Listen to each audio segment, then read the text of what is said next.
I open up the regular scheduled meeting of the Oceanside School Board for June 9th, 2020. I'll call the roll for the opening of this meeting. Board member Eric Joyce, present. Board member Stacy Begin, present. Board member Eleanor Evans, Present. Board member Raquel Alvarez, Present. Great, we're all here. 5 of us are here. We had closed session this afternoon from 5 to 6, but we have no items to report out to the general public at this time on the items we discussed. Item 2C is a motion to approve the agenda for this evening. Do I have a motion? I'll make a motion. I'll second. Great, got a motion and a second. I think I'll try this for that. All in favor say aye. Aye. Motion carries unanimously. Item 3, Superintendent's report. Yes, good evening, trustees. I have just a couple of things to share with you. We're very excited to let you know that we're having our virtual graduations aired on KOCT this Thursday with Ocean Shores at Ditmar at 11 o'clock, Oceanside High School at 2 o'clock, and El Camino at 5 o'clock. So you can access that from anywhere you can reach KOCT. So we're super excited to have that. And in terms of reopening, and on May 20th, we engaged 180 stakeholders into 23 different work groups trying to work on the solution of how to reopen our schools. The work groups just finished today with our last committee meeting. So at our June 23rd board meeting, we will bring a summary of our recommendations with proposed schedules. And what we want everybody to know is that we will constantly adjust our plans to ensure that we follow the California Department of Public Health guidelines. And to let you all know that the California Department of Education just released their guidebook yesterday, all 60-something pages. So we'll be combing through that, but we will bring you our most current thoughts on June 23rd. And we will continue to keep the community and our staff updated as things change throughout the summer.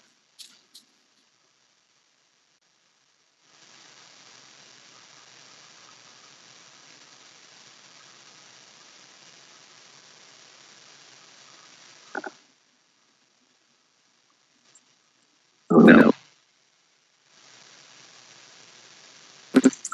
There we go. Thank you for that report. I appreciate it. Next item is board reports. We'll start with Raquel Alvarez. Actually, I've been just kind of doing the same, still doing the food handouts to our families within the district. I actually also went and was on our Oceanside campus for checkout for seniors and cap and gowns and stuff, and just seeing their faces and just how they're excited about what they're getting for graduation. I love that they're happy with what they're getting and finalizing just and getting to move on to their next point and their next adventures. And so just the staff itself as a whole and just how they're making everything happen. It was running very smoothly. I love social distancing because it was completely happening. And the administration there it was amazing. So thank you all. Again, for our families that are coming out and helping in the food service department area of just handing out our food today. We had an amazing turnout again, and they moved the food pantry over to Mission from Oceanside High School, and so families were completely blessed with stuff there. And just on Zoom meetings that just never seem to stop. Again, looking to try and get additional monies into our district because it's going to be a new process and a different process in how we're doing things. So just again, amazed by our students and just the continued want and desire to learn. Thank you all for continuing to push on. Thank you. Thank you, Raquel. Board member Stacy Begin. Hello, everyone. I only have two things I've been working on besides my day job, but I was lucky enough to go to the Oceanside Technology Committee meeting held virtually on June 1st. And we kind of did a recap of all the work that we've done with our planning team and all the stakeholders moving forward with technology. This digital learning is actually quite relevant.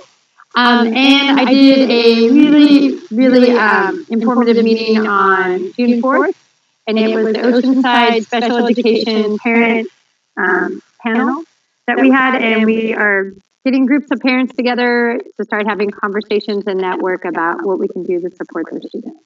That was good, and I really look forward to going to Surfside, formerly known as Ditmar, graduation on Thursday. Great. Thank you, Stacy. Eleanor Adams? Most of my meetings have been Zoom.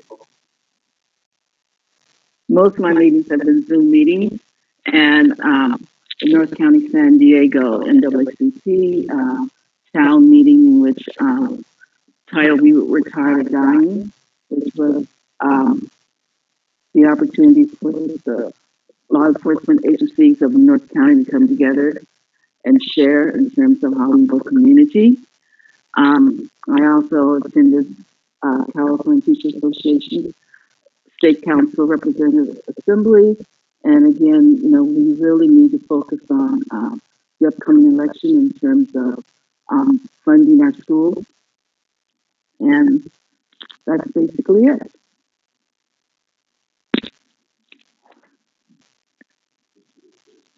Thanks, Eleanor.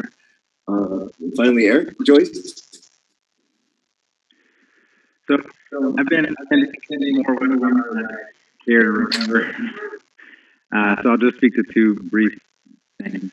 One, another congratulations to our seniors who facing a challenge that no other senior class has ever faced before. And they're graduating into a world that is filled with more uncertainty than we've seen in a long time. So stay close. Tell each other you love each other, and congratulations. We're so proud of all the work you've done. I'm looking forward to being at Oceanside on Thursday to see the drive-through. One of the biggest highlights of the time I've been here was the last graduation day. It's the best way to see the community come together. So I'm looking forward to seeing everyone again. The second thing I'd like to speak to is the tremendous and overwhelming at times pain that a lot of our community members are feeling. The events that we've seen go national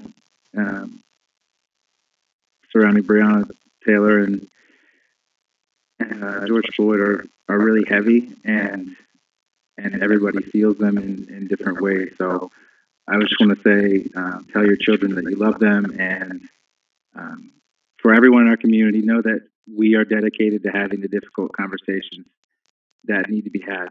So we appreciate you all being part of that work with us, and working to make our community stronger through all these times. So thank you again. Well said, Eric. I know all the board members feel likewise about the national tragedy and the conversations that are coming out now, and we'll continue to have as we go through and fix this thing. All right. Let's move on to the consent calendar. Item 5, the general consent calendars. We have items A through T.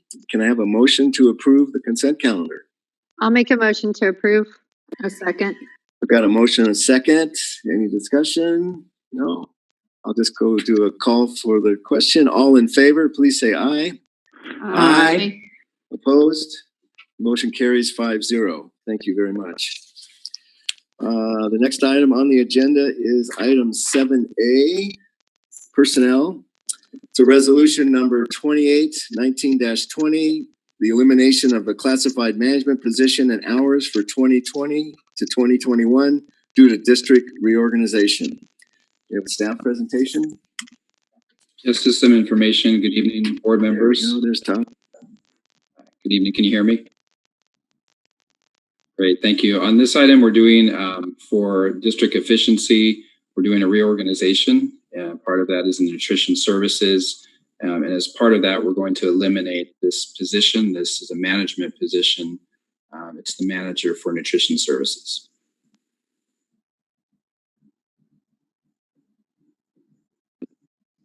Thank you very much for that, Todd. Is there any questions for staff? We have no public to speak on this matter, so I will ask for a motion to approve item 7. I'll make a motion to approve. I second it. We've got a motion and a second. All in favor, say aye. Aye. Opposed? Motion carries 5-0.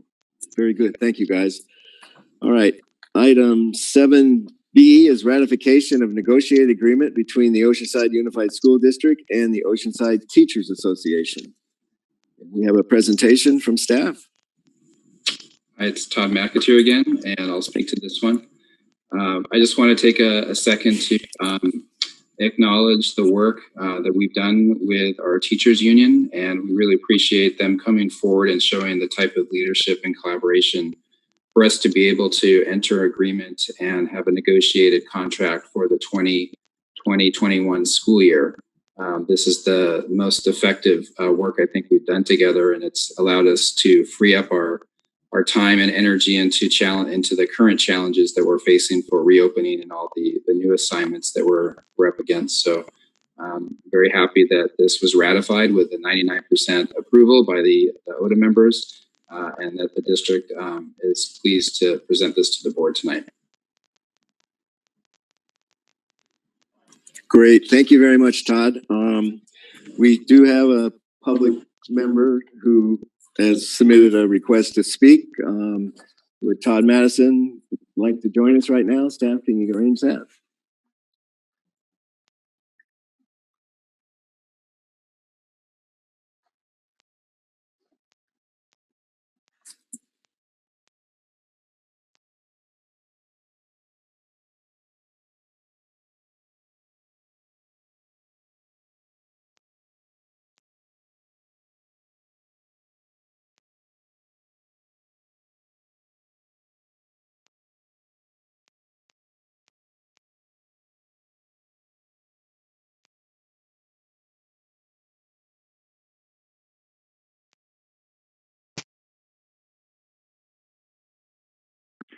Todd, we can't hear you, so you're gonna have to unmute.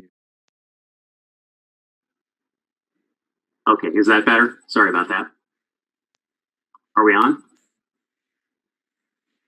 Yes, you're on. Okay, good. Sorry about that. The screen started jumping around when you guys accepted my picture. So anyway, first, I'd like to say thanks to the district and OTA for coming to a quick agreement on this. As you know, I've been very critical of the negotiating process and the results of that in the past. I thought I'd congratulate everyone for doing the right thing now, especially given the crisis that we're in. I hope this cooperation extends through the fall when we should be coming out of the peak of the COVID crisis and looking at ways to make sure our kids get the education they deserve first and foremost. With that, I've got to point out a couple of things just because I'm a bit of a stickler for this stuff. It's my parent advocate side coming out. Let's take a look at the AB 1200 disclosure document in the agenda. California Code 3540.2a requires that the district provide the COE with a copy of the final disclosure 10 working days prior to approval of any labor agreement. I don't have a copy of the COE's response letter. I've requested that. But given the disclosure was signed 4 days ago, it's impossible for it to have been given to the COE 10 working days in advance. That makes the process tonight a possible violation of that law, and any board approval tonight may be invalid as a result, but I'm sure that won't stop anyone from doing it. This has happened multiple times in the past. I've discussed with the COE. I know they're not interested in enforcing such laws designed to make sure parents and the board know the impact of what they're being asked to sign. It is, of course, a bit moot at this time because there's no fiscal impact. It's just the principle of it.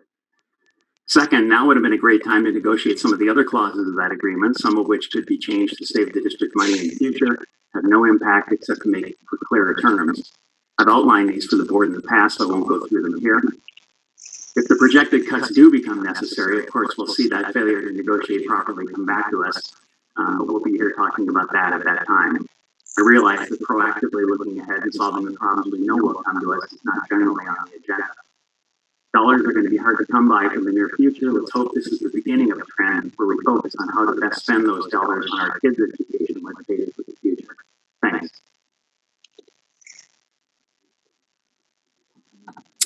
Thank you, Mr. Madison. Appreciate your comments as always. We do not have any other comments on this item. Bring it back to the board. Does the board have any questions or issues for staff about this? Might ask staff to maybe respond to the issue Mr. Madison raised about the timing of the review by the state or by the county board of education. And it appears to me that they're in the loop, whether it's a day or two in arrears is, I don't think, an issue that will go to war over. But are we comfortable in adopting this tonight and staff's recommendation? I'm not uncomfortable. All right. I was asking more if staff was comfortable and Shannon, do continuing you with the want to share your recommendation. communication with the county? There we go. Sure, I'd be happy to. Thank you, trustees. And I did have a lengthy conversation this afternoon with our County Office of Education. They have been working with us collaboratively since May 28th. And so what we typically begin the process as soon as we reach a tentative agreement with either bargaining unit, we are in constant communication with the county. Our clock really starts from that first communication with the notification of the county, and then we began working on the financial documents in collaboration. There's many revisions prior to actually coming to the board, and before actually a signature is requested from either Dr. Vitale or myself as in support of this. The county is fully aware of our intent to bring this action forward to the board for consideration, and they are in full support. Thank you. Thank you very much. Appreciate that update. So, all right. With no further discussion, do I have a motion for ratifying and approving the negotiated agreement between OUSD and the Oceanside Teachers Association? I'll make a motion. I second. We've got a motion and a second. All in favor, say aye. Aye. Motion carries unanimously. Thank you all very much, and thank you to OTA. All right. The next couple of items are public hearings. Item 8, curriculum and instruction. We have a public hearing on the local control accountability plan, COVID-19 report to the community. I hereby open up the public hearing. Is there anyone to speak to us on that matter? There is none on our list or pending out in Zoom land, so I will close the public hearing. The next item would be 8B, adoption of the 2020-21 local control accountability plan, COVID-19 report to the community. Is there any discussion or concern among the board members? You have a presentation, okay? Great. Dr. Levy. Good evening, Board of Trustees. Yes, this is Dr. Levy. I'm the Associate Superintendent of Educational Support Services. And tonight I'm going to be sharing with you the COVID-19 operations report to the community. This report has been established in lieu of the LCAP this spring in response to the COVID-19 crisis. Next slide, please. This presentation will include information on the draft LCAP goals established by our LCAP committee in February of 2020. It will also include how the state requirements for the LCAP were adjusted in light of the COVID-19 crisis. And finally, we will have an overview of the COVID-19 operations report to the community. Next slide, please. Starting in the fall of 2019, the LCAP committee comprises stakeholders of the community, parents, guardians, teachers, and classified staff came together to examine our LCAP plan and establish goals for the next 3 years. As the committee met together, we examined data, we looked at our programs, we looked at our activities, and we decided that we wanted to look at how we could update the 3 goals we have for the LCAP. So as we worked together in consensus, we came up with draft goals that would have been presented to you at this time. These 3 goals include Goal 1, which is all students graduate prepared for college and or career. Goal 2, that we have create safe and positive learning environments. And goal 3, meaningful family and community engagement. These goals reflect the values of our community and have continued to guide our work as the district addressed the COVID-19 crisis. Next slide, please.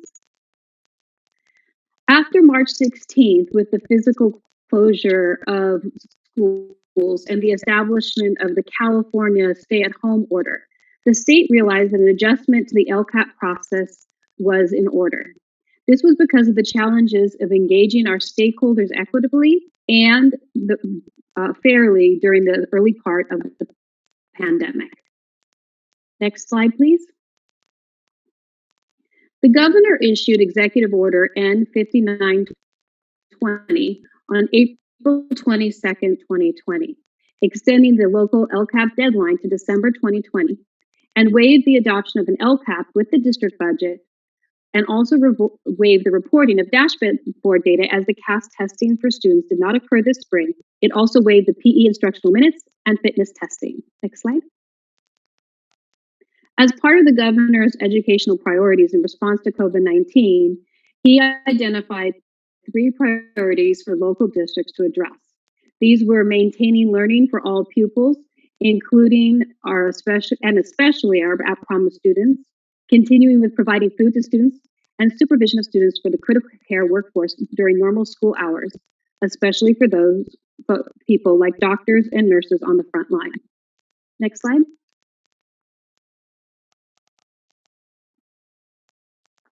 The district's efforts to address these 3 priorities were reported to the community through the COVID-19 operations report to the community.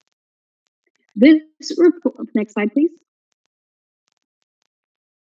The purpose of this report is for people to have a better understanding of the efforts that the district, teachers, classified staff, and administrators made during physical school shutdown and the stay-at-home orders in order to provide for the learning, nutrition, and support of the community by Ocean Unified School District. Next slide, please.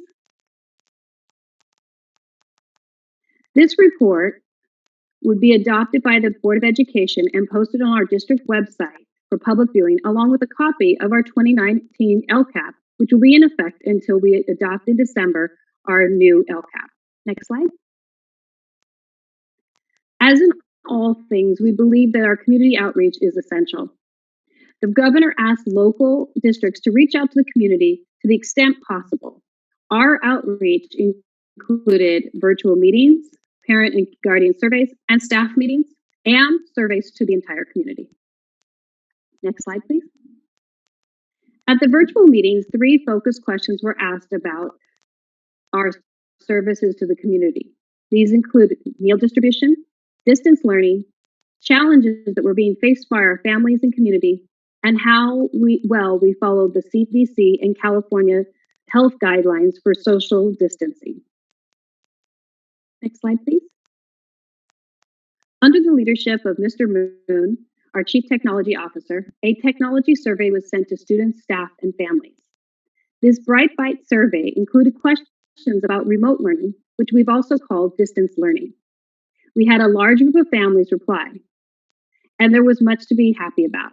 Most said that they got help with assignments and technology when they needed it.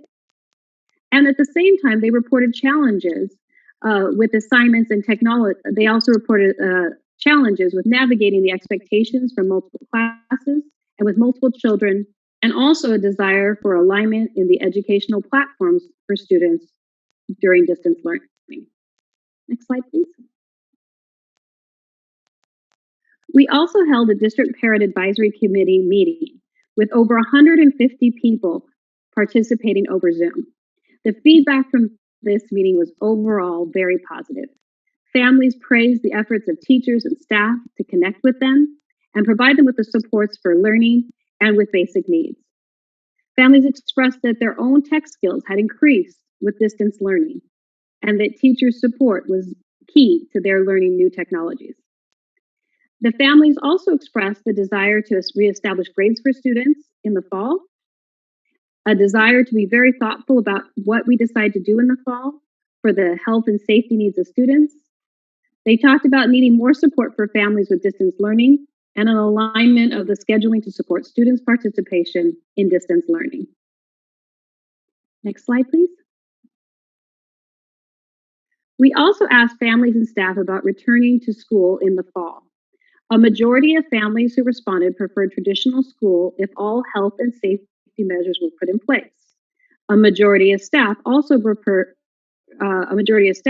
reported they preferred a hybrid model, with some learning taking place distance and some of it being on site. Both groups were very thoughtful about wanting to make sure that all safety precautions were followed. A smaller group of both staff and families expressed a preference for a 100% distance learning program in the fall. Next slide, please. This is an example of the template for the COVID-19 operations written report. This report is limited to no more than 300 words in response to each question. This is quite a change from our LCAPs that have typically been over 100 pages long. The idea behind this is that it would be more accessible and clearer for families and community to read. Next slide, please. There were a series of prompts, 5 prompts about this report. The first prompt talks about the changes that we provided to the community in response to the COVID-19 stay-home order and physical closure of schools. It also asked about the impact of school closures on students and families in our community. Next slide, please. Our program changes over the last 11 weeks have been extensive. March 13 was the last day of in-person classes. On March 18, distance learning started with paper packets, teachers hosting online classes, building Google Classrooms, and over time, the distribution of over 5,400 devices to students for use in distance learning. We also facilitated acquiring Wi-Fi for families and provided them with opportunities to connect with our local providers. Video meetings and professional learning were all done remotely. Oceanside also focused on wellness and emotional health for all students. Dr. Vitale challenged us to connect with all of our students to make sure that we were providing support. Through our Connected and Contacted Wellness program, led by our principals and assistant principals, we were able to contact 99% of all students who were with us prior to the physical closure of school. While missing even one student is too much, at last count, only 15 students had not been contacted by school staff as of last week.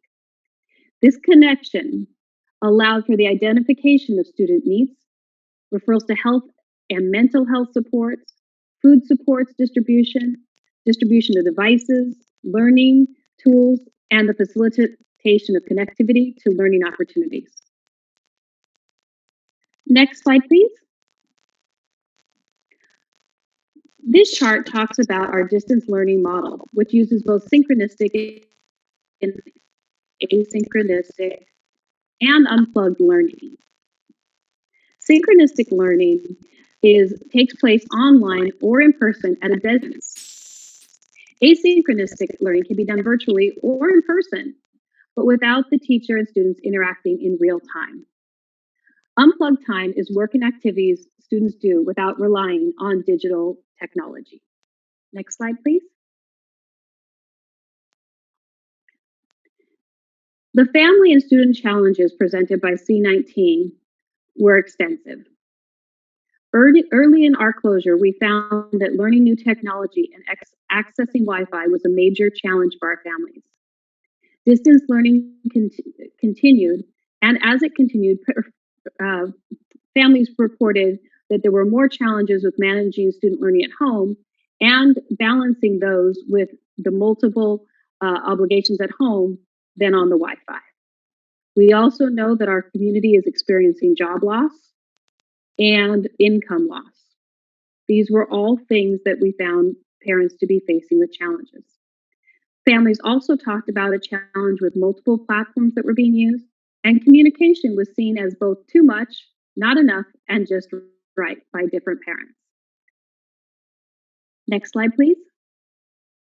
Our prompt 2 focused on meeting the needs of our at-promise students. Next one, please.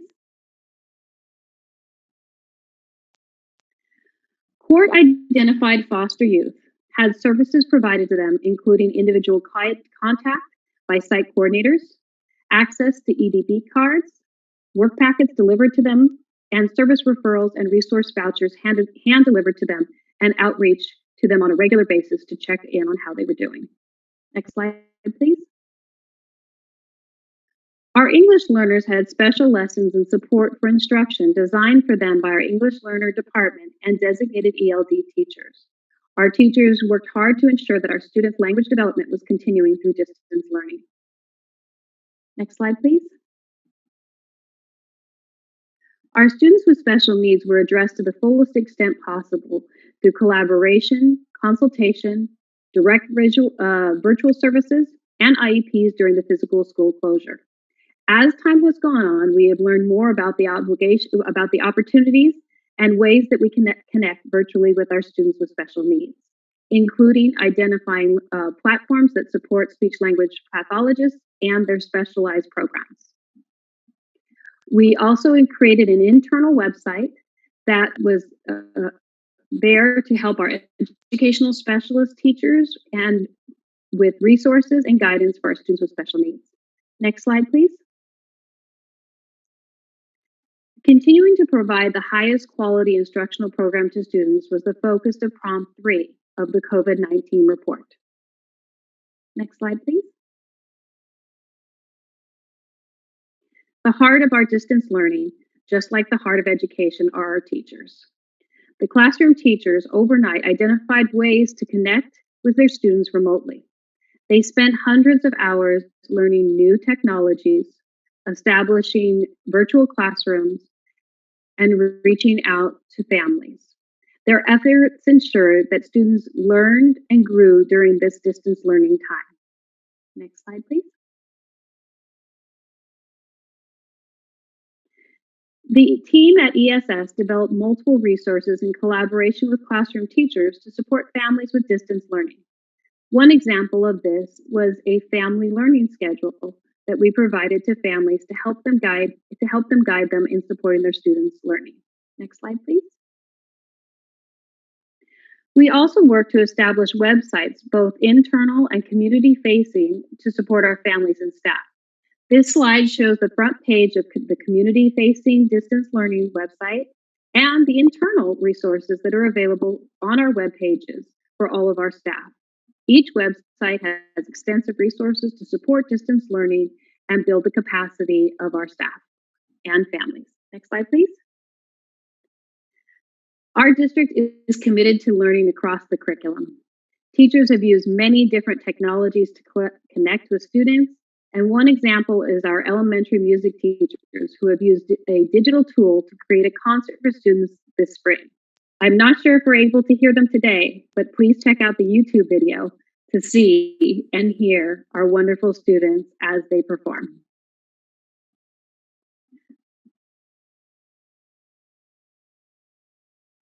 Next slide, please. Prompt 4 focuses on providing school meals and nutrition to our community. Next slide, please. Under the leadership of Dr. Soto and through the dedication of our food service workers, our campus security, employee and community volunteers, our district has provided over 532,000 meals since physical school shutdown. These meals are grab and go and do not require paperwork, thus ensuring that all those who need will be able to access the food. Physical distancing is maintained throughout the process in order to protect the health of our staff and students. Next slide, please. The final prompt asks about school supervision for students during ordinary school hours. Next slide, please. Throughout San Diego County, school districts have worked with the San Diego County Office of Education to monitor the need for student supervision during the stay-home order. Essential workers who are not under the stay-home order were contacted by SDCOE to identify their needs for student supervision. For the families in our community, about 50 essential workers were identified and supported by SDCOE to allow us to provide referrals to open childcare opportunities, and we are looking to support local agencies in providing childcare in the summer to essential workers by sharing our facilities. Thank you so much for our support of our programs, and I would like to commend our staff who overnight has transformed education, worked hard to do as much as they can, for as many as they can, for as long as they can, to ensure that our students are receiving the services they need. Thank you very much, and it concludes our report on the COVID-19 report to the community. Thank you, Dr. Lovey. Appreciate it. Well done. Are there any questions for Dr. Lovey? I have 2 points, please. Absolutely. First of all, thank you, Dr. Levy, for your report, and thank you to the staff for your continued work in this endeavor to help our students and our families to overcome the shortages as a result of COVID-19. My first point is that our school site parking lot, do they offer, or can anyone possibly have internet access by being in their car and using a computer or cell phone or whatever? Is that possible? Ms. Evans, yes, we discussed this at one point, but early on with the stay-home order, we were concerned about safety and security of families being in the parking lots, possibly at times where we couldn't provide the adequate supervision. So it is something that I know neighboring districts have looked into, and something that I know we continue to be thinking about. But again, making sure that we have the supervision and security for our community if we were to do that. Okay, which brings up the next point. Basically, what is the district doing to enable our foster students to obtain internet access? You know, either some agreement with Cox or AT&T or et cetera, or our own possibly in-house communication services. Yes, so we hand-delivered devices. Oh, I'm sorry. Getting the internet access. I know we've given out lots of devices. I believe at this time we are looking into opportunities to provide internet service, and that we are working on that with for the fall. Not to miss another opportunity, but we have 109 people attending right now. If every single one of those voices called our representatives, both the state and federal level, to say Wi-Fi needs to be provided to every student who does not have it because otherwise they cannot access education, I cannot encourage you enough to say that. We are banging on as many doors as we can to beg that our students access internet. Please help us with this. We know they'll hear you if you reach out. Sorry, didn't want to miss that moment. Thank you, Mr. Joyce. You nailed it there. Thank you so much. This item needs an adoption. Do we have a motion? I'll make a motion. Well, I'll go. All right. The motion is by Dr. Stacy Begin and the second by Eleanor Evans. No further discussion. All in favor, say aye. Aye. Opposed? None. Motion carries 5-0 to adopt the LCAP this season of the COVID-19 report. Thank you so much, you guys. And thanks, staff, for that work. Item 9A, approval of extension of term for grant funding for before and after school programs. There was a staff presentation on that. Dr. Levy? Yes, Mr. Blessing. This is a formality so that we can use our after-school funds that may be in remaining for this year in the fall. So it extends our opportunity to expend these funds to provide after-school programs in the fall for our students. Great. All right. Any questions for staff? No public comment on this item. Do I have a motion? I so move.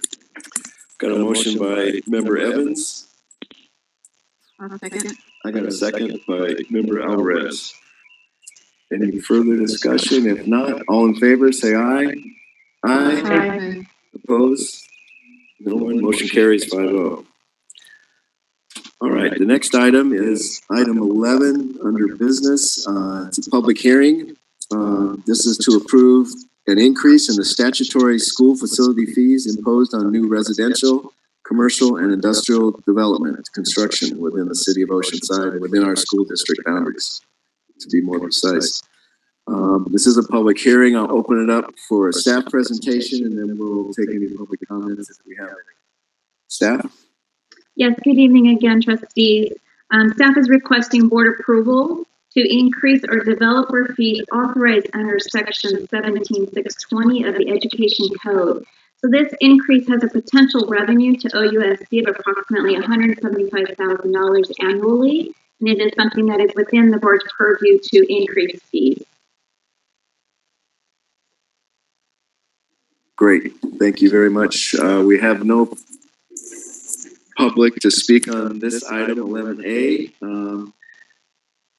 That was the public hearing, so we close the public hearing and answer questions. And now we need consideration of a resolution number 3019-20 to increase the statutory school fees imposed on new residential and commercial industrial development projects pursuant to the Education Code, section 17620. Do I have a motion? I'll make a motion to approve. Thank you. Got a motion? No second. And I got a second from Member Alvarez. Any further discussion? Seeing none. All those in favor say aye. Aye. Aye. Opposed? No one.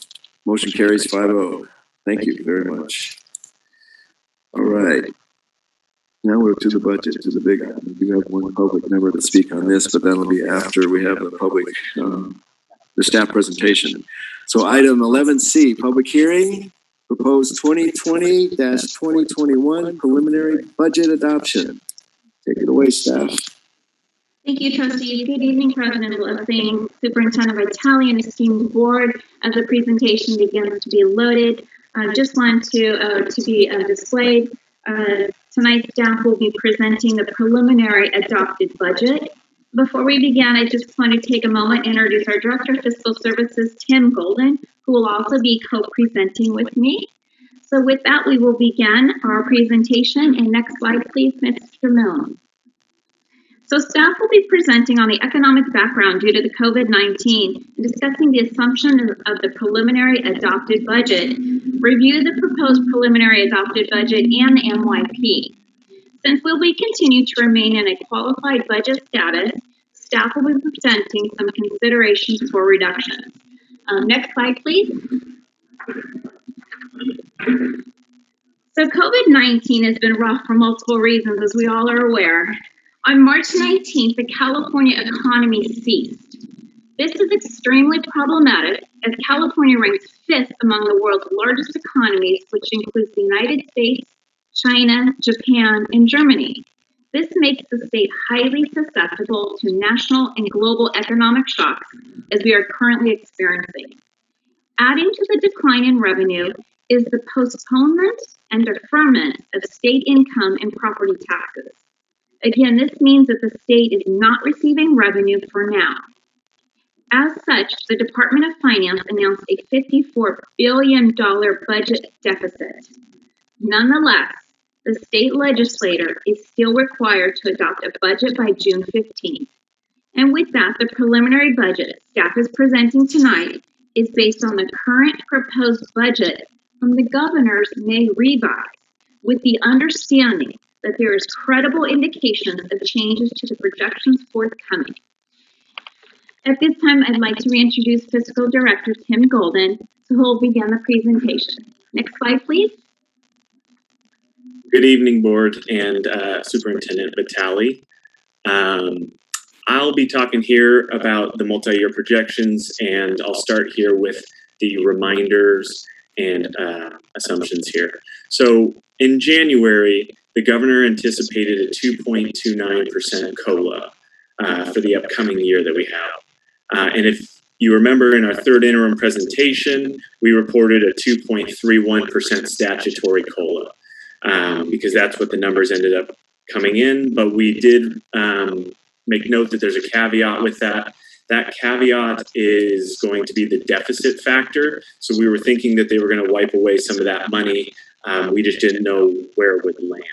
So when the deficit factor came in, it was a 10% reduction. So in order to get to the revised COLA, what statutorily happens is they apply the 2.31% COLA to your LCFF funding, and then they take a 10% reduction off of that. And the net effect of that is the 7.92%. And as was reminded at the governor's May revise from school services, they outlined that you can't just subtract percentages, that when you're dealing with percentages, you have to consider the dollar amounts. And that's why it's not just a clean 10% reduction from the 2.31. But to elaborate a little bit on that, the governor proposed contributions to pension liability for STRS and PERS, and that would equate to about $400,000 in savings. So you'll notice there the projected employer costs for STRS and PERS. For STRS, it was 18.4% projected next year and 22.68% for PERS. And with the governor's proposed pension contribution, that would bring the numbers down to 16.15% for STRS and 20.7% for PERS for the upcoming year. And then as we outline some of the other assumptions down below here, that assuming a decline in enrollment of 410 scholars, 5% increase in our medical premiums, and then a 23% for the property and liability insurance. Next slide, please. On this slide, we're going to outline the third interim budget compared to our proposed budget. The third interim budget is oftentimes going to look very different from your adopted budget because there's a lot more revenue that's categorical that has come in, and any carryover might be in there. So you're going to get some inflated numbers in your expenditures as well as a little bit in the revenue. But what I want to outline here is the difference in loss in revenue as a result to that LCFF cut of 7.92%. So when you look at it, there's a loss in revenue here of about $25 million from what we receive this year to next year. That's not all attributed to LCFF, but a good chunk of that is coming from that LCFF reduction. This creates a substantial deficit in our upcoming fiscal year, leaving our ending fund balance with only $2.8 million at the end of next year based on our projection. Next slide, please. On this slide, we'll go through the components of the ending fund balance with the same comparison to third interim. The non-spendables as stores, those and inventory revolving cash, those remain unchanged in the projection here.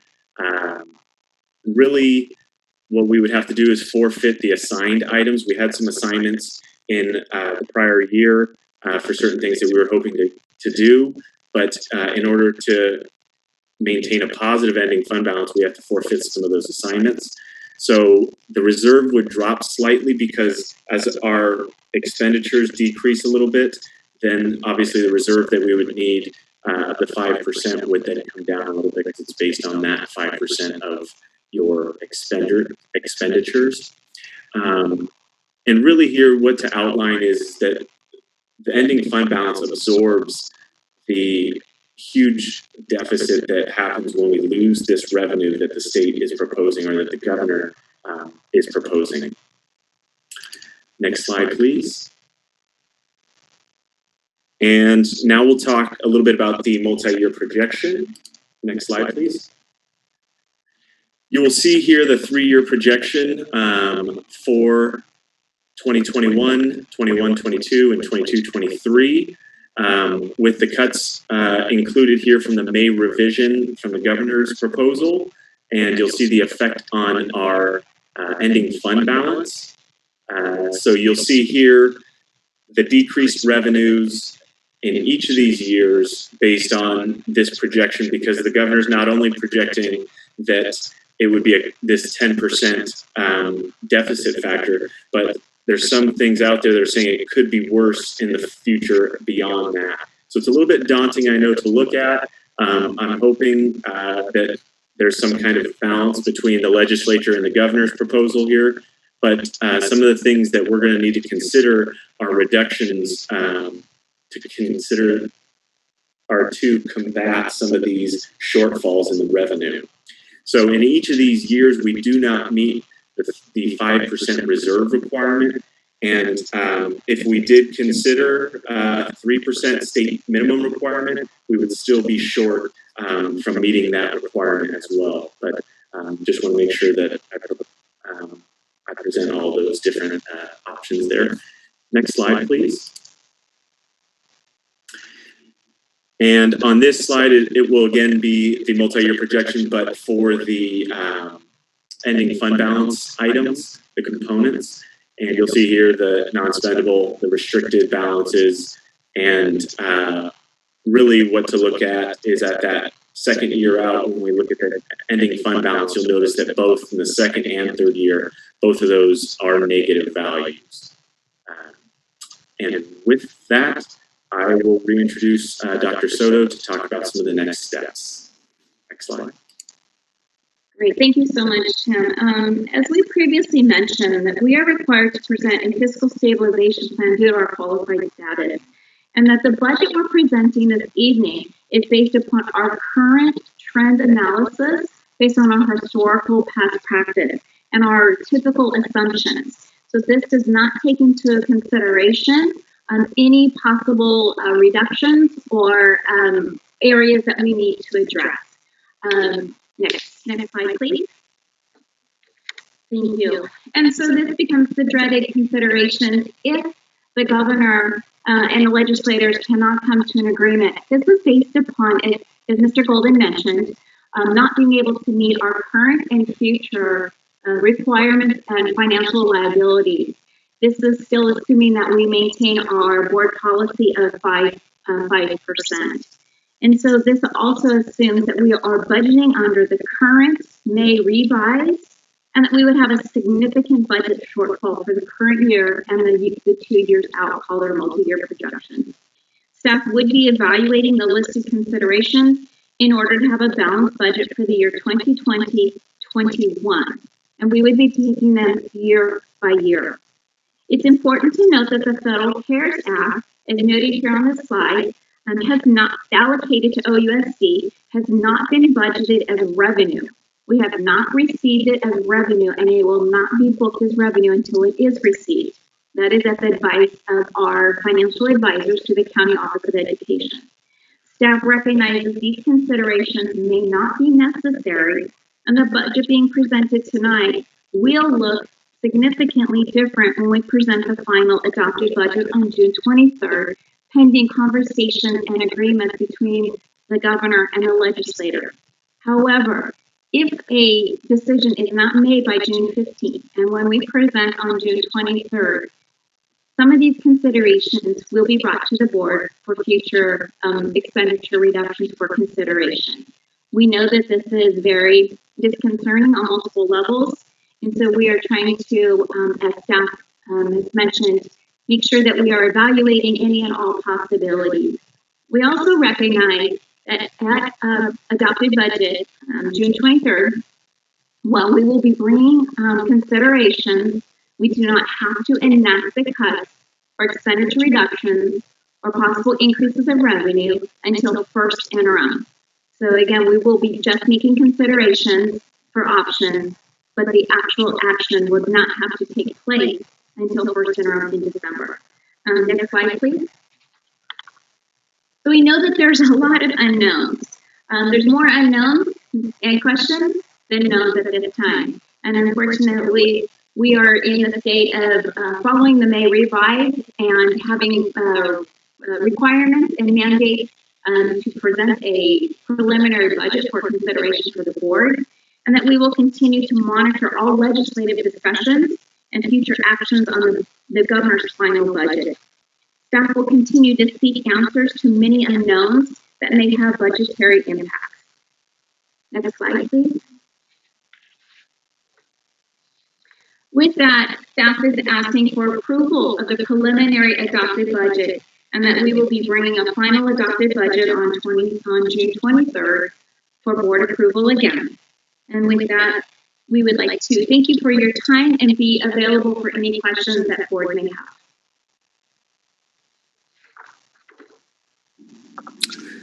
Thank you, Shannon. That was very informative. We appreciate the summation of bad news. It's best you did it.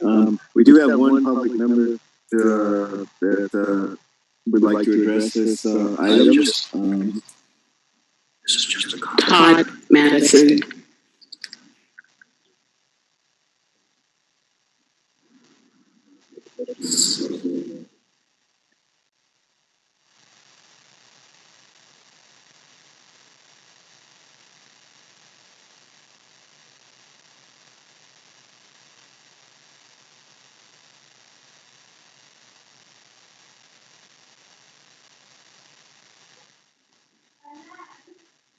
Hey, work that on. Thanks. So great job by Dr. Soto and her staff in putting this together. I know it's required, there's no way around it. But even in normal times, I'm sure putting the budget together is challenging. It's got to be even more so right now. In the budget, we see the bloodbath that was predicted in the third interim with the deficit spending next year. We'll see if it's that bad. I hope not. But regardless, I'm sure we'll see some cuts ahead. We already had a structural deficit before the crisis. The district sidestepped that problem in the past, generally cutting from programs and services for our kids instead of solving the problem long term. Now that we have to do something, it would be a great time to take action to help solve this problem in ways that have minimal impact on kids while putting us on a better path to the future overall. Next year, we need to make $11 million in cuts, apparently. What if we did that in ways that create the least pain for our kids for a change? Let's take a look at some areas of the budget where we could make some adjustments in ways that would not hurt the education of our kids nearly as much. In 2020, the Society of HR Managers estimates the average large private employer pays 70% of their employee health care premiums. OUSD, on the other hand, pays 100% for most of its employees. The district will spend $27.5 million next year on employee health care. Rather than freezing pay, cutting salaries, cutting the length of the school year, or laying people off, what if we simply provided the same level of benefits to district employees that every parent and child in the district typically gets? That would reduce our deficit by over $8 million, most of the deficit that we need to make up, without impacting the education of our kids one bit. Would it be too onerous to ask that we do that rather than lay people off or cut things from our kids' education? How about other post-employee benefits that cost $2.6 million? For those who don't speak education needs, that's the cost of paying for health care for employees who stop working. Almost no private company ever does that, and with the ACA now available, there's almost no reason to do it. It's very unlikely that any parent of any OUSD kid gets that benefit from their company. Just between these two items, we could shave off pretty much all of our projected deficit, saving many jobs, keeping people from getting their pay cut, and minimizing cuts to our kids' education. Will we do that, or will we, as always seems to happen, choose to cut from jobs and our kids instead? Thanks. Thank you, Mr. Madison. Any questions? Does staff have any questions? Or does the board members have any questions of staff? Excuse me. Over the budget issue for clarification purposes. If not, I'll close the public hearing and move on to the adoption of the preliminary budget, first reading of the proposed 2020-2021 preliminary budget. Any discussion at all that needs to occur now, or just I'll entertain a motion.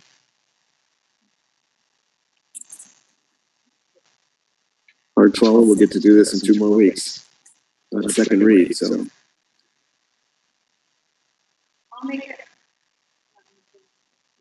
I'll make a motion to accept it. I'm not happy about it, but I'll second that motion. Appreciate that and the sentiments that go along with it. I think we all are unhappy with it, but hopefully some solutions will be coming forward here in the next few weeks at the state and the federal level, at least some thumbs and dikes anyway. All right, we've got a motion and a second. A question? Yeah. not really a question. Statement, yeah. I put in the chat And I'm just gonna second what Eric talked about. These deep cuts are totally gonna prevent us from supporting our students coming back and public education. Speaking on the LCAP community, we had so many plans to support our students with technology, social, emotional, and all of this is devastating. There's a number, call it, be hooked up with your local lawmaker, and tell them you want them to fund education.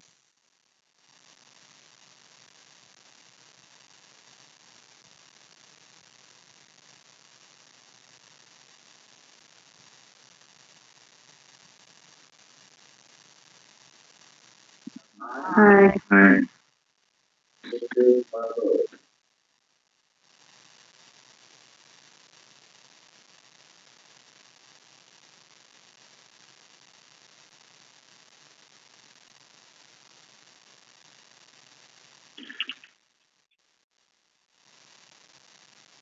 President Blessing got knocked off. He's going to rejoin us real quick so we can finish out the important pieces of our meeting.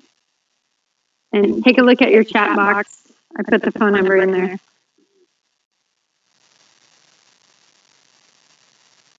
We're going to do that. All right. So I pushed the wrong button on this earphone and it cut me off. I was trying to figure out how to deal with the echo because when we're talking in here, it echoes in my earphones. You too? No. Well, that's the other mute, right? On this little phone here. All right. We are moving forward to item 12. Policy 12A, approval of board policy 6157 regarding distance learning. You have a staff presentation? Yes, good evening, Board of Trustees, President Blessing. This is in response to the COVID-19 pandemic. We needed to update our policies on distance learning, including providing support for teachers and families in providing that learning through professional learning, and this aligns with the most current laws available around distance learning.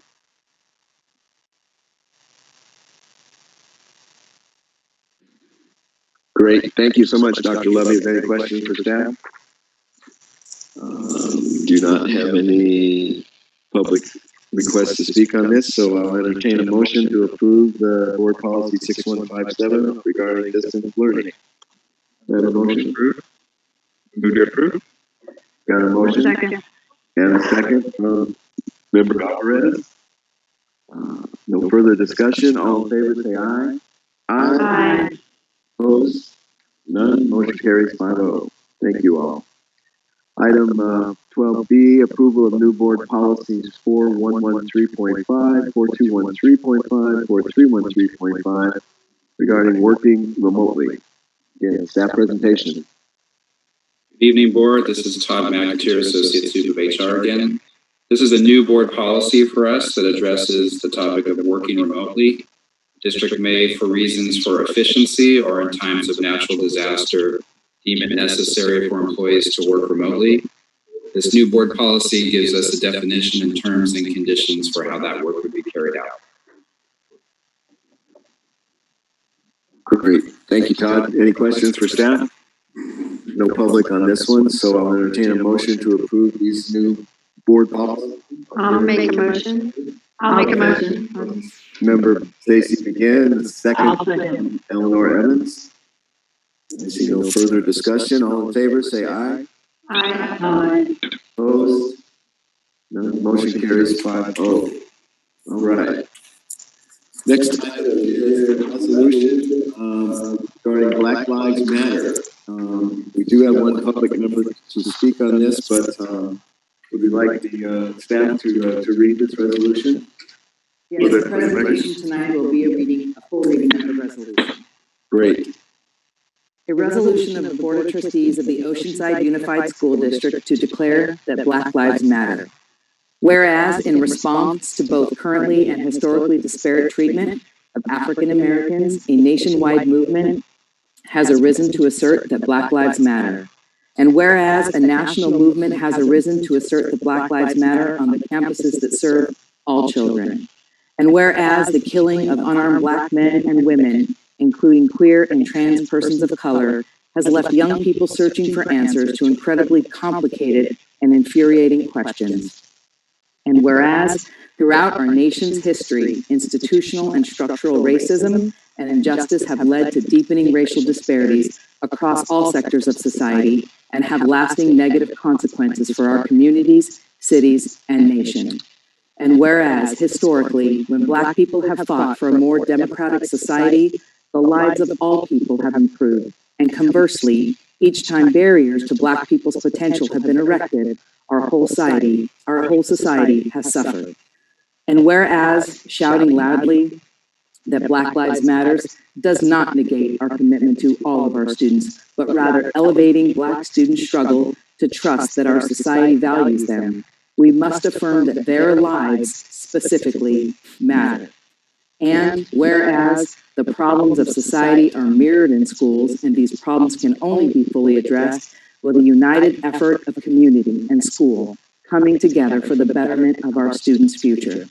And whereas numerous and diverse community groups, residents, and teachers wish to participate in the education, reflection, dialogue, and action in order to engage educational communities throughout Oceanside in activities that support the understandings and affirmations that underlie the Black Lives Matter movement. And now, therefore, be it resolved, the Oceanside Unified School District Board of Trustees declare that the lives of our Black students matter. The lives of our Black families matter. The lives of our Black teachers and staff members matter. And that all Black lives matter. Wonderful. Thank you so much for reading that into the record so everybody out at home could hear that. The words are powerful. I think it's a strong resolution, and I'm very, very supportive of it. And I'm sure we all are. Should we take the public input first? All right. Dan, can you call on the public member to address us on this item? Yes. Palm Ah. Palm Ah. Great. My title is Homa Ahali Alom. I'm a lifelong Oceanside resident, parent of a middle schooler, and an employee. And most of you know me as Elise Davis.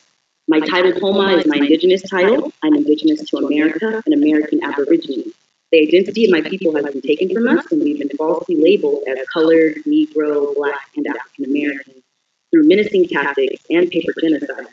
I first want to say thank you for putting out this resolution. Thank you for acknowledging the struggles my community faces on a daily basis, and thank you for taking the time to recognize my community. I do have want to pose a couple of questions. One, are you aware that the Black community encompasses a number of people who don't actually identify as Black or African American? As I mentioned in my introduction, I'm an American Aborigine, Indigenous to America. My lineage goes back to the southeastern states. I believe there's an opportunity here to inform and educate our students, staff, and community on this to further discuss the importance of making space for Indigenous students to feel included in this resolution. My next question is, did you know that the Black Lives Matter movement is largely funded by George Soros, an elitist multi-billionaire who is known to fund organizations that overthrow governments and cause havoc?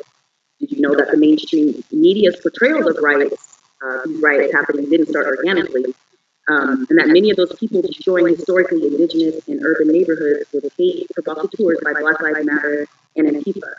My biggest concern is that Black Lives Matter has political ties that should be met with caution. However, the tenets of this movement do fall in line with what OUSD is seeking to remedy social injustices within my community. My final thought is in reference to the final bullet point of the resolution, where you state that many groups are seeking to engage educational communities throughout Oceanside and activities that support understanding of Black Lives Matter. Which groups are these, and is there opportunity for me or like-minded individuals to join in these activities? My passion is to share our true Indigenous history with our students and community. I would love nothing more than to be involved in this, because this is about building a legacy for my daughter, for our Indigenous Aborigine students, and our students who identify as Black or African American. This is truly a time to right some wrongs, and I'm again thankful that OUSD is making this statement with this resolution and being a leader for other districts to follow. I hope to continue this conversation with you in the near future, because we have a great opportunity to have a rich dialogue about a difficult topic, while also discussing ways to see tangible actions come out of this resolution. Thank you very much. We appreciate your comments and take them to heart. And there'll be opportunities for engagement. Just watch us go here. Any other discussion amongst the board and statements? All right. Yes, I would like to compliment my colleagues for having the courage and much needed. Thank you very much. Thank you, Delaware. All right. Yep, Eric. I said, I'm really proud of and clear statement without education that Black lives do matter. I also recognize that this is the start, and we started the work, and now we need to follow through and have, just as Mama said, the hard dialogue and the work that follows in what needs to be done. So thank you all for staying together. Absolutely. All right. Do I have a motion to adopt the resolution? I can. Got a motion. Got a motion and a second from Eric Joyce. No further discussion. I think we all said it, and we all know we gotta make it happen. We appreciate the staff's work on this very much so. I'll call for the question. All in favor, say aye. Aye. Opposed? None. Motion carries 5-0 unanimously. Thank you again. All right, that is the completion of the regular agenda. We now have a few more public comments. So Ann, I'll turn that over to you. Okay, we have 3.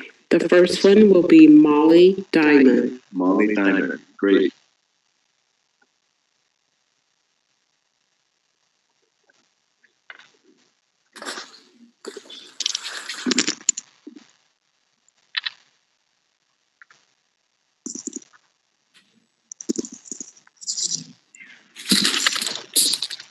All right, you guys hear me? Yes.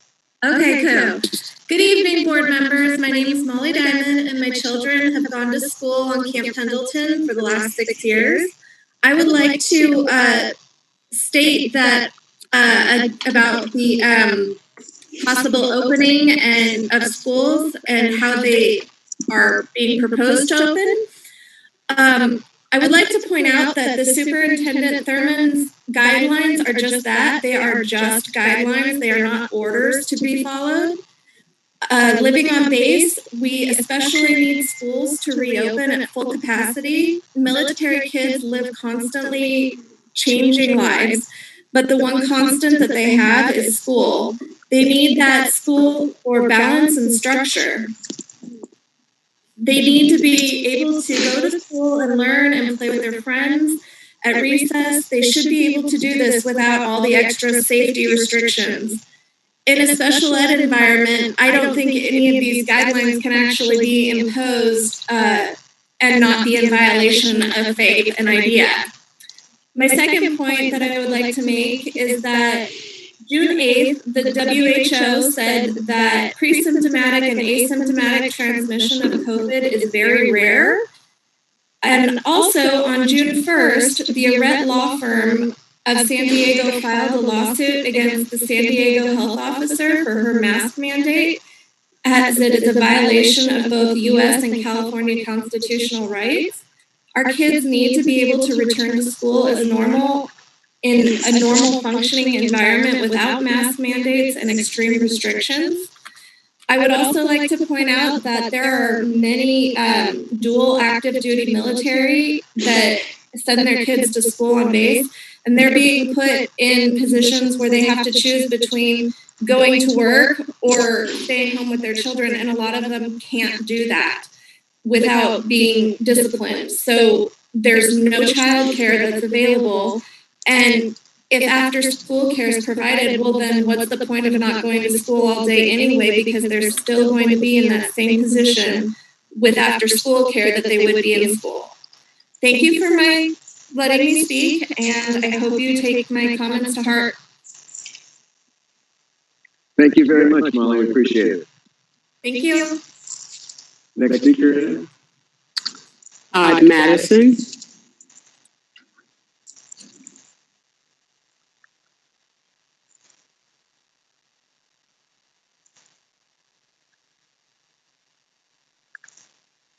Are you connecting in, Todd? Okay. Hang in there. We're trying to find you, Todd.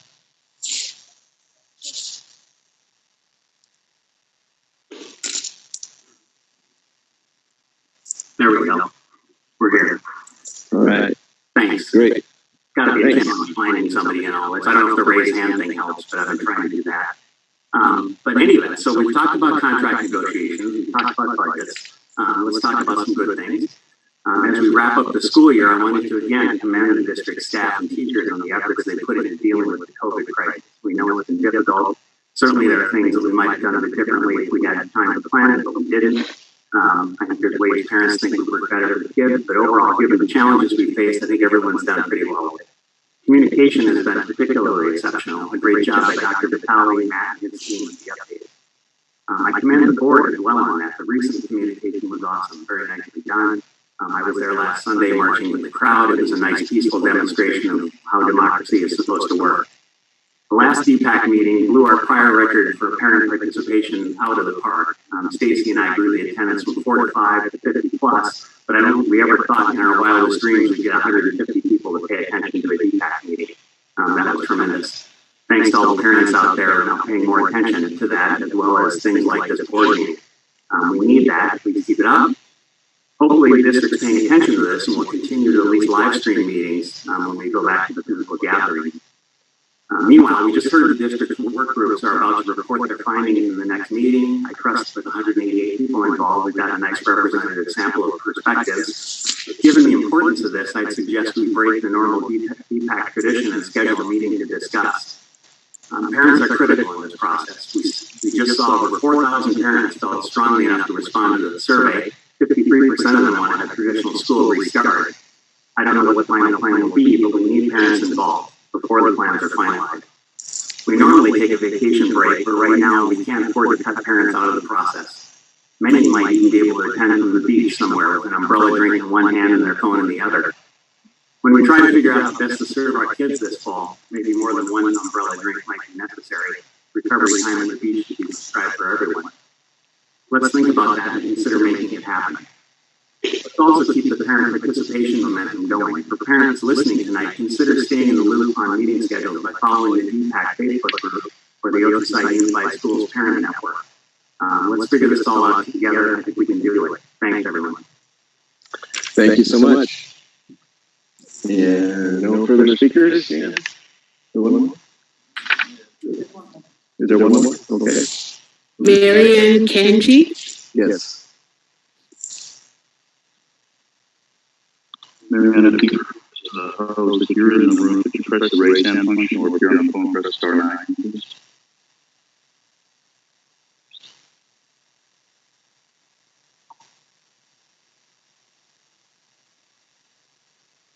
Want me to repeat that?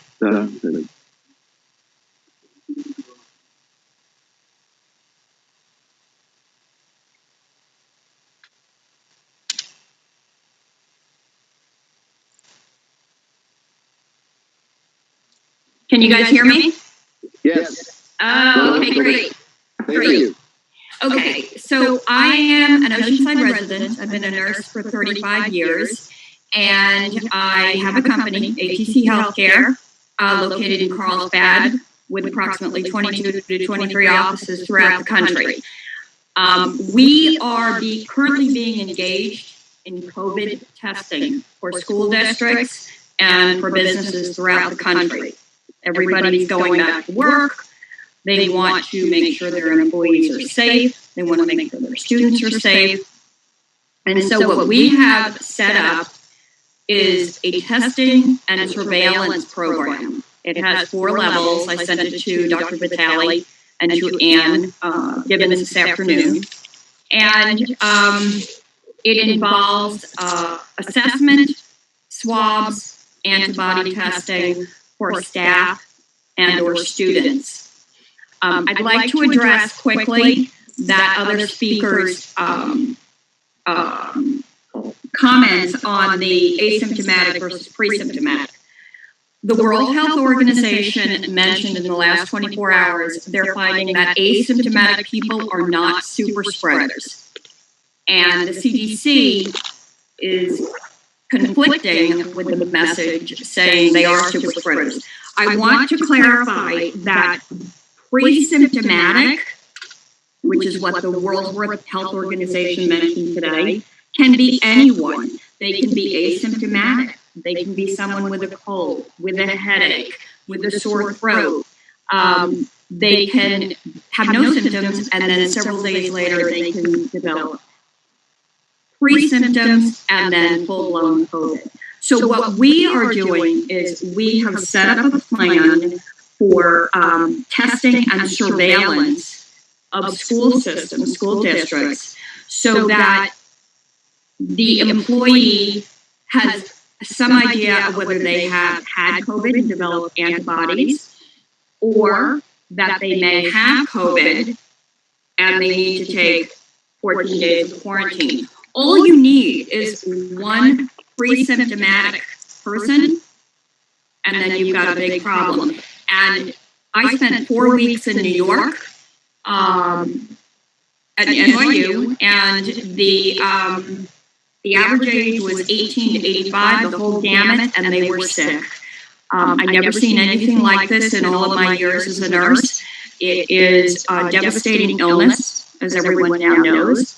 I got to see it firsthand, unfortunately. So with people opening up businesses now, they want the knowledge that their employees are safe, and the parents want the security that their kids are not being exposed to this virus at school. So I left the information with Anne. I left it with Dr. Vitale. As I said, we're currently contracting with schools and school districts throughout the country, and I thought as part of your risk management program, you might want to consider this. Great. Thank you very much for presenting that with that information. You're welcome. Take care. Thank you. Any other speakers, Ann? That's it, right? Okay. So we are concluded now with the agenda item. We have item 14, any board staff discussion to carry us through the rest of the evening. Raquel? I just want to, because I know we just consolidated our nutritional services. And so for all the nutritional services that were all at different sites, I want to applaud you all and thank you for all your hard work at each one of those sites, because I know it was an effort and a task. And I thank you so much again for all that you've done for all those counties at all those locations. And as we move forward into just the 3 locations, I ask that you would just continue to know that their services are there and to utilize whatever it is that you need at those locations. So again, to the nutritional services, to Shannon and her group, I applaud you all for the amazing work that you're all doing. Thank you. Thank you, Raquel. Anyone else? Eric? Yeah, we can't get all the graduation because they're on that day. So I just want to make sure everyone has really crowded and we got every single one because we're in the conference. Yes. I just want to say congratulations to class 2020. Thank you. And I want to just say to all the staff, I really appreciate the work that you guys have all done, and the board members as well here this last 12 weeks or so. It's been just incredible with the COVID situation and then with the national tragedy of George Floyd. Very, very difficult times for everybody, and this coming back into the classroom is going to be a roller coaster ride. It we're just getting the tip of it. It seems to me about people's opinions and approach, and it's going to be a challenge. And we all got to stay together as best we can, even though we have different opinions at times. We got to keep the train moving in the right direction here and keep giving good direction to staff here. I know we'll do that for Julie and the rest of the staff, and then we'll perform for us. They've shown they can do that, and they will do that for us. So I just want to share that with you. All right, I will adjourn this meeting.